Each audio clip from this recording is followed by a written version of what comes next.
Hi, welcome to World History by a Jew. I'm your host, Seth Fleishman. I'm back for a short, this is one of those lectures that's based on a question. I keep getting the same question over and over again about the Habiru, how they're connected to the Hebrew, if they're connected to the Hebrew people.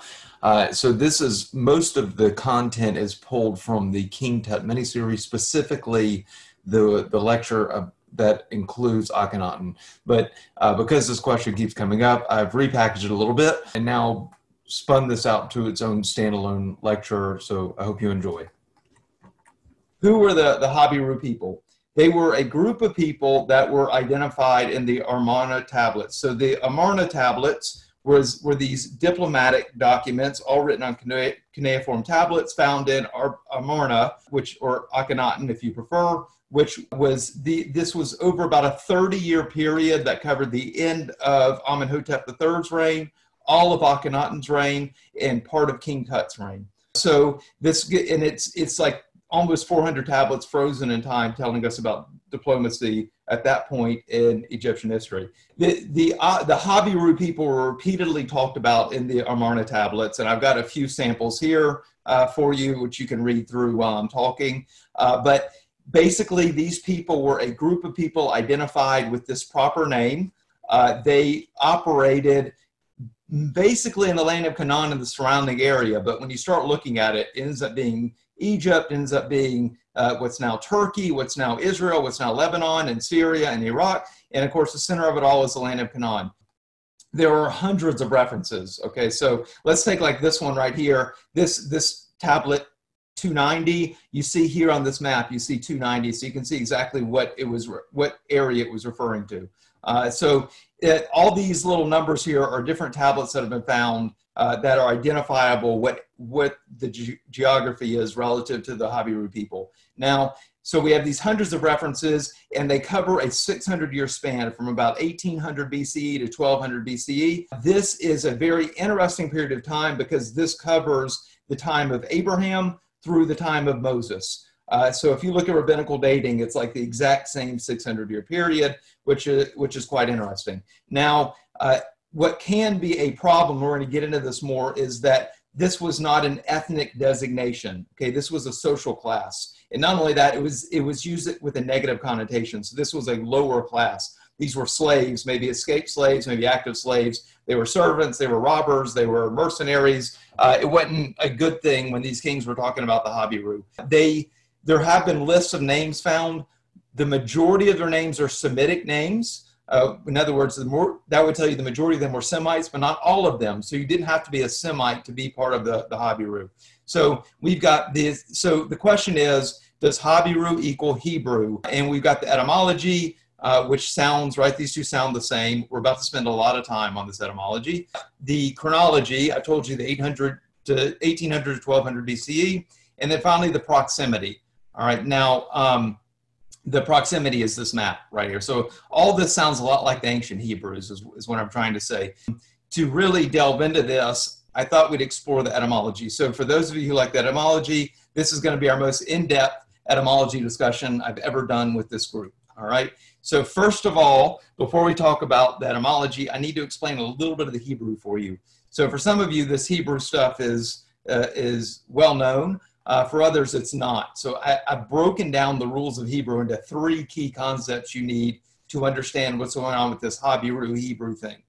First of all, Hebrew is just a bunch of conjugated roots. So you've got these three-letter roots. Over and over again, Hebrew uses three-letter roots, and then you conjugate them for meaning. So you've got three letters here. So this is Mem, Lamed, and Chaf. And these three letters can have additional endings or vowels to mean different things. So here it's Melech, which is king. Here it's Malachut, which is kingdom. And here it's Malach, which is ruled, or Malach, which is ruled. So this is my point in here, as you see, just by conjugating these three letters, you get three related meanings, all with the same root.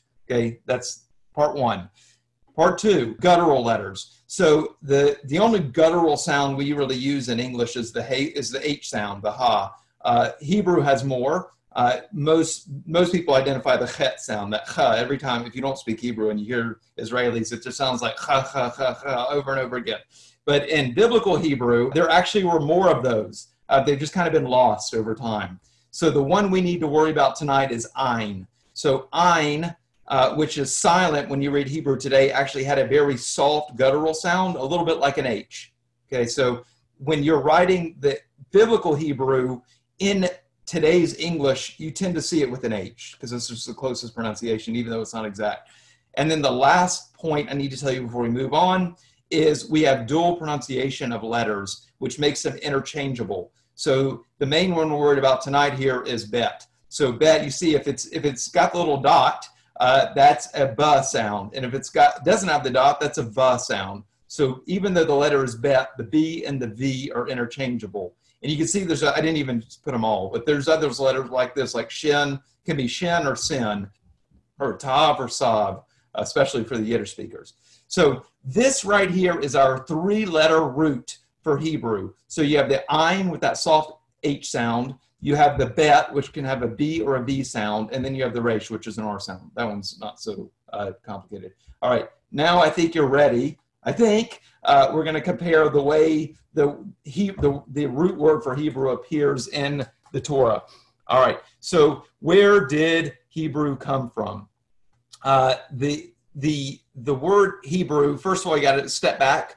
Let's talk about Semites. So Semites just come from Noah's son Shem. So any of the peoples that are descended, as the Bible tells us, from Noah's son Shem gets the name Semites. And already you see that interchangeability of the shin, right? It could be a sh sound or a s sound. So Semites for Shem. Now, he would have a great-grandson by the name of Eber or Ever, and it was through him we get the word Hebrew. So I've intentionally used just the English letters here to try to make it a little bit simple for those of you not familiar. So whether you say Eber or Ever, this B and B are interchangeable. Then you have Ivri, which is the Hebrew term for Hebrew. All right, now, what does Ivri mean? It means crossed over, or more commonly, the other side of the river. And there's the word Hebrew, as much as it's so well known today, is only listed 30 or so times in the Torah. It's just not a common term for Jews, even though the language is now called Hebrew, even though the people are known as the Hebrew people. It's just not a common term because there's hundreds of instances of Israel. And of course, you know the term Israel as well. But Hebrew and Israel almost can seem equal, but if you count the instances in the Torah, there's a vast difference between them. So what I want to do is look at how Hebrew is used in the Torah, because this is going to be related to Habiru. First example, the use of the people Hebrew. So we have Abraham the Hebrew, and there I have it on both sides. You see the highlighted of the Hebrew and in Hebrew, I should say, the Hebrew language, and then the English side. So here it is the Hebrew people, Abraham of the Hebrew people. Okay, next example, here's Ever, or Eber. So here you see him being born, and you see on both sides, if you compare the Hebrew letters, you see they both have that 3-letter root. And then our final use is we're going to jump to Joshua. Actually, we're going to leave the Torah and go into the prophets, because Joshua gives us a nice example here of the other side. So what's the other side? It's the other side of the river Euphrates. So it's saying that these people, your fathers, dwelt on the other side of the river Euphrates. So, and you see again, you have this 3-letter root with Ever. And I'll just say one other thing in prophets about 1 Samuel. You can find King David. Before he was King David, he was referred to as like this paramilitary band. He was like David and his bunch of Hebrews, which is going to be related to our next topic. So now what I've done is, if you look on the right-hand side, and don't worry, I'm not going to read all these to you, but if you look on the right-hand side, you've got all the uses of Hebrew in the Torah. Okay, now if you look on the left-hand side, you have a bunch of examples of the use of Israel, because I want to compare the two. So in this case, if you look at the top here under chapter 14, that you have a fugitive, he came to Abraham. So someone from outside came to Abraham, the Hebrew, and called him the Hebrew. So now let's go to the next one. This chapter 39 is when Joseph was in the Egyptian official's home, and his wife accused Joseph of trying to seduce her, and she used a derogatory term, calling him the Hebrew man, the Hebrew slave. Next, also about Joseph, when Pharaoh's court is talking about him, he's a Hebrew lad. Next, you have the midwives. When the Pharaoh is talking to the midwives, he's talking to the Hebrew midwives. All these cases, you're dealing with an outsider talking about Jews, okay? Bottom here is a little bit different. In this case, we're talking about slaves. So when the Torah is dealing with slaves amongst the Jewish people, it refers to them as Hebrew slaves. All right, now I want to skip over to Israel. All right, so when you look at Israel, when Jews are talking amongst themselves, so when we're talking about our family from Jacob and our descendants from Jacob, we're all part of Israel. When Jacob and his family left Israel, and as our forefathers told us, they were the children of Israel. And then the children of Israel increased, right? That's part of our story.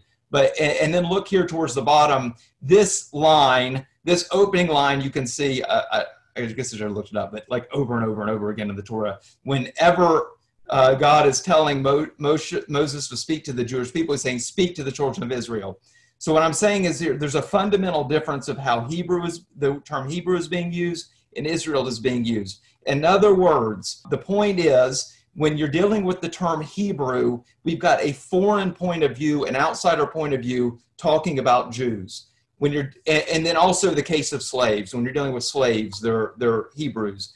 When you're talking internally, when we're talking about our forefathers, or when Moses is speaking to us, we're Israel. So it's the internal point of view, the term is Israel. So what am I trying to say here? What I'm trying to say here is the Torah is telling us there used to be a difference in the term. There was a distinction between Hebrew and Israel, and that logic is still there. You could still find it. It hasn't disappeared. We've just kind of lost that concept. And going back to 1 Samuel, it was on the previous slide as well. I think this is probably your single best example in the Tanakh, because if you look at verse 21, the Hebrews who were with the Philistines were fighting the Israelites. And the Hebrews switched sides to be with the Israelites. The only way that's possible is if the two did not have to be the same. In such a case, Hebrew does not necessarily equal Israelite.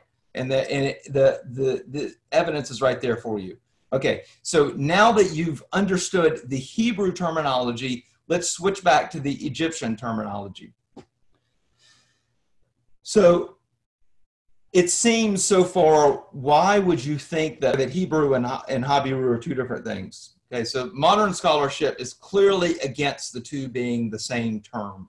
And we're going to explore why that's the case. The Habiru are not a tribe. And I agree, the Habiru are not a tribe, for sure. It's a class, not a tribe. And if you think of Hebrews and Israel as being the same thing, then that math doesn't work. These were not good people, right? They weren't spoken highly of. There was a negative connotation about them, especially when you've got kings talking about them. They did not think too highly of them. Number 3 is an issue with the role of the shepherd. So we have all these jobs. I mentioned on one of the previous slides. They were mercenaries, they were robbers, they were slaves, they were laborers, all this. There's only one inscription I could find about indicating the Habiru have a connection to shepherds. There's one tablet of Akhenaten saying that he's settled some Habiru in pasture land. Other than that, it's just not there. So that is a problem if you're making a connection.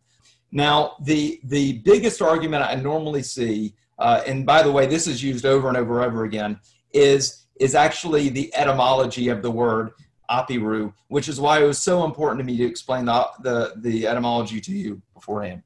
Okay, so first of all, it has been confusion in Egyptology for a long time between the B and the P. It doesn't seem that Egyptians clarified the two like we would think today.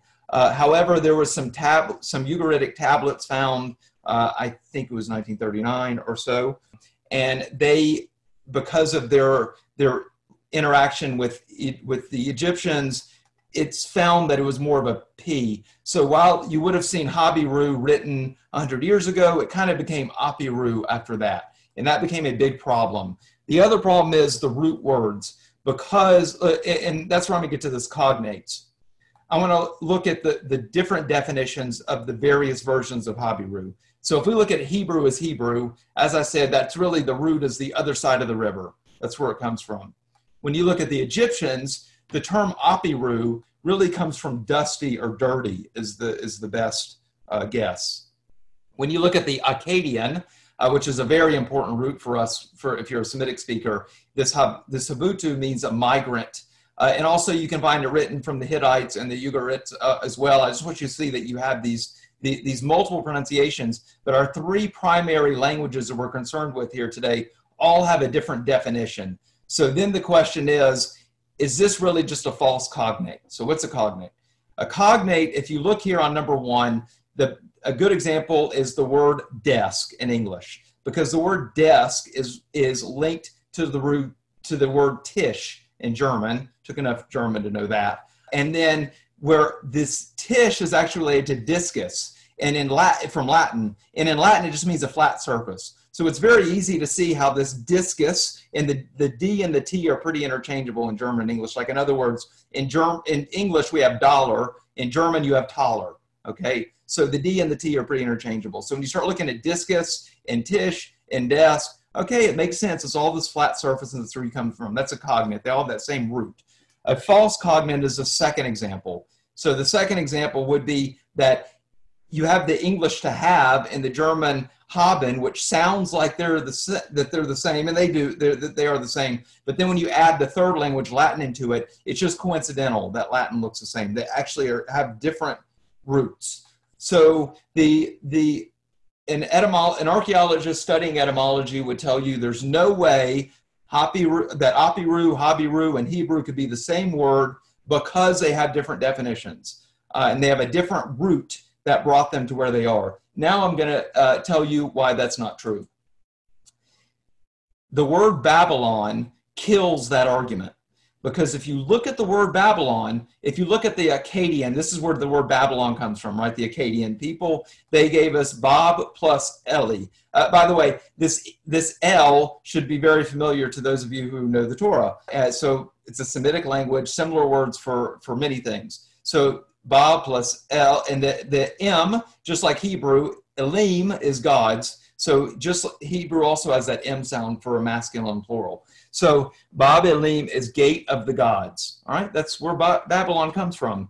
So really the Greek version is just a corrupted version of the Babelim, became Babylon when it became Greek. And of course, English, we got our word Babylon from that. I want to look at the Old Persian. The Old Persian language would actually call Babylon as Babiru. All right, so it's close. They look like related words. Let's look at the Hebrew, and I didn't put the Hebrew characters because I didn't want to complicate it, but the Hebrew is Bavel, and we're told in the Torah the root of this actually comes from the word Balel, which means to confuse. So it's got a different cognate. It's got a different reason for having the word Bavel, and that's because it's from the Tower of Babel, that God confused the languages after the Tower of Babel. So that's where, so we have this play on words with Balel. Now I want to go, so Aramaic, which is kind of partially like Akkadian and Hebrew, you have this Babel. Again, it sounds very familiar. Now look at, in English, we have Babylon. But in English, we think of Babylon, and we start wondering, well, does that work with Babel? Because God babbled the languages, right? All the languages got blurred. And we start thinking, oh, well, it's all related. English is related to because of Babel is related to Babylon, and Hebrew is related to Babel because the word Balel means to confuse. And then finally, but the problem is that's not true. The English actually comes from the Greek barbaros, right? The barbaros was non-speaking Greek people. That's where we get the word barbarian, but it's also where we get the word Babel. So why am I going through all this with you? Because I'm trying to tell you the number one argument for why the Apiru is not the Hebrew is because the words have three different definitions in the languages, even though they sound very similar. Now I'm showing you Babylon. It has three different definitions in three different languages, even though they sound similar. There is not a scholar on the planet that would deny that Babel is Babylon, that isn't Babelim. Everyone agrees on that. But it just shows you when it becomes to something that can justify the Torah, it can't be. There's just no way it could be. And this is an extremely important point. So that's I'm kind of loading you up with the philosophy. I hope it's not too much for you. So why do I think the Habiru are the same thing as the Hebrew? First of all, the pharaohs repeatedly referred to them as an unstable element of society. And if you read the start of the Exodus, that's exactly what the pharaoh says, is you have these people growing and uncontrollable. They were most active in the same date range as the patriarchs. I've already talked about that enough. They were most active in ancient Palestine, the now modern Israel, along with the surrounding area. The names, even if they weren't always Semitic, they were mostly Semitic. They were a lower caste of people, and clearly the Jews were a lower caste of people when the Torah started. They were repeatedly engaged in tribal fighting, like Abraham's battles with his 300 soldiers to save Lot. The Habiru were repeatedly captured as slaves, and over again we have inscriptions of them as slaves. There's no question they were slaves. They were also known to labor in both construction and in the field. So I'm harking back to my lecture 2. If you remember those tomb paintings that I showed you. So what I'm saying is, it's okay that it's a real cognate in some languages and it's a false cognate in others. And it's just wordplay like Babel and Balel. This isn't an issue because it's just like Babylon. Now, let me summarize because I gave you a bunch of information. So let's just break it all down to the 3 simple points. Number 1, the original meaning of Habiru was probably migrant. And notice in Akkadian, it does mean migrant. And most likely, the other definitions were corrupted from that. But because migrants, who are usually dirty and filthy, are now going into Egypt, the Egyptians hear this word for them, and it sounds like dirty and filthy, so the Egyptians start using the same word. And then you take the Hebrew, and these people were from the other side of the Euphrates, and when they start calling themselves Habiru, because they're migrants, well, that also works for being the other side of the Euphrates. So it's not bad that they have different meanings. So let's look at this. What does this really mean? It means a Hebrew is a descendant of Eber, the Ivri. So that means a Hebrew could really, in this definition, be an Israelite, an Ishmaelite, an Edomite, a Moabite, any of these biblical peoples that we're told in the Torah are descendants of Eber. But Israel, an Israelite is specifically defined as a descendant of Jacob, right? And Jacob is 7 generations back from Eber.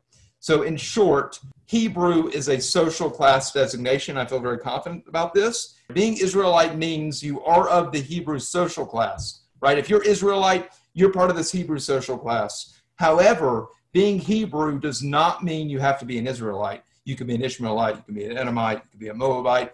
And I see that the Tanakh is laying this out for us. The Tanakh is showing there's a real separation between the 2 terms. We've just kind of lost it over time. And this is intimately connected with the Habiru concept. Okay, so that's it. Hope you enjoyed it. If you have any questions, feel free to reach out to me. Otherwise, if you just want to help our little history project here, feel free to like the video or subscribe to my channel. And I look forward to catching you next time. Hi, this